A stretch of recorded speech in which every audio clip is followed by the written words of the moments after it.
Liverpool are top of the table after 2-1 win away to Crystal Palace. But Jules, Jurgen Klopp says they were, quote, lucky. Is he right? He says they were really bad until minute 74. Yeah, they were bad until 76, I think, when Mo Salah scored a deflected goal. A lucky goal, I was going to say. The red card for Palace looked really harsh to me. I have to say, that second yellow for Jordan Ayew, I'm really not sure.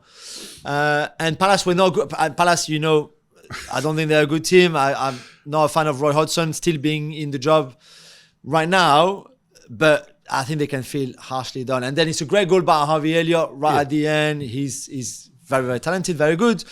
But it's one of those wins that Liverpool have had. They've won more points than anybody else from a losing position. It's the age-old conundrum, though. Yeah, but it's not that so much because that could be a comeback or whatever.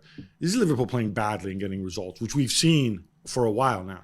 So I can look at it and say, you're top of the Premier League. You're top of the best league in the world. Best and defense, you are so far below your ceiling. You know, this was a game in which you really saw what Alexis McAllister brings. I don't think he's a natural defensive midfielder. Yeah, but Endo, that dude can't pass. I mean, so there's no point. I was watching with my kids, with my two boys, right? Who are young but good players. And we were not too focused on Endo or obsessed with Endo. But because he's in that position, he will touch the ball a lot. He never scanned. His body was never in the right position, and I like him. I think he's good. It must be a great move for him at 30 years old to go from Stuttgart to Liverpool. Not in this system. But I felt for him a little bit because he was so out of his depth. No, he's the Jokanovic. He's the guy you bring on. You know, minute 89, you're 2-0 on. Oh, let me have another ball winner. Yeah, and runner. Not if you're going to play this way. And now, by the way, and the strikers too, not good. Darwin Nunez, Salah, yeah, he should have scored good. that chance. After scaring Arsenal in midweek, Luton Town do the same to Manchester City, who need some late goals to come from behind and win 2-1. Jules, no Haaland, no De Bruyne, but surely no excuse either, right?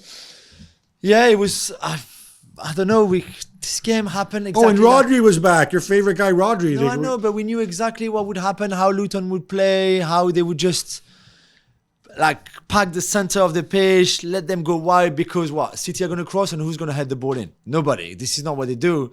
And I was a bit disappointed, I have to say, by City's approach to the game. Because in the end, what saved City was just the two mistakes that Luton made. And to be fair, for an hour, Luton didn't make any mistake and kept it very basic, even in their passing. But then they made two mistakes that cost them 2 goals. And that's as simple as that. So City got away with one there because I think on another day, this could easily have been a draw or even a loss and more points dropped. Yeah, I completely agree with that. What I would add also is I'm not sure about Alvarez being your backup center forward and there being nobody else or Foden or whatever. Because against certain teams, there is something to be said for having that physicality. And you can't just get it from set pieces from center. I know, but apart from Luton, nobody is going to play as physically as Luton, right?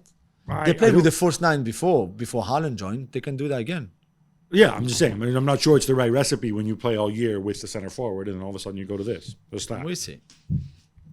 Tottenham Hotspur beats up Newcastle 4-1 and Ange Ball is back big time, Gabby.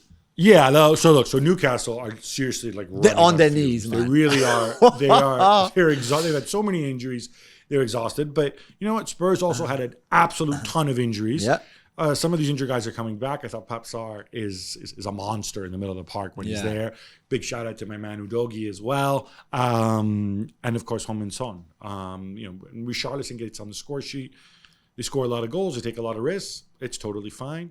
They got our friend Ben Davies with one of the saves of the weekend. Could have turned the game. Yeah. Could have turned the game, Matt.